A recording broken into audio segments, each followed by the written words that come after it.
For today's video mga choy, matik already na sa choy, continue na sa atong buluhaton nga tuang parwing pin bitaw mga choy packs. Kay day off naman sa nako choy, kay wa naman sa taroy tarong duty choy tungod sa nahitabo lagi atong bagyong tinuguan choy.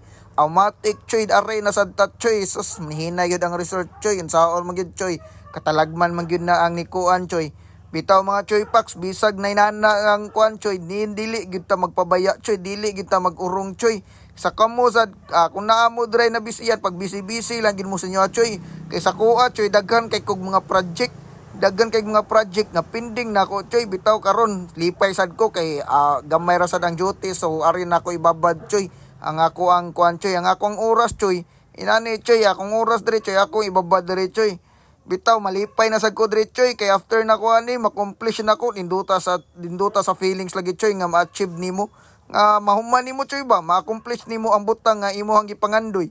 Inana mga choy packs, inana sad ko nga pagkatao. So kuan baga appreciate sad ko sa akong gipambuhat choy ba.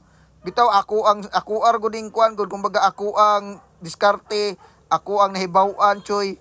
Wala ko nagpatudlo kundi ako ra gid choy. Sus ngipay sa kay ko choy, kay makales pog ko sa mga bayron nun ani. Kay although gamay ra kay gikugas do ani choy sa akong borrowing pin, kay nakales man ko choy, kay ako may nibuhat.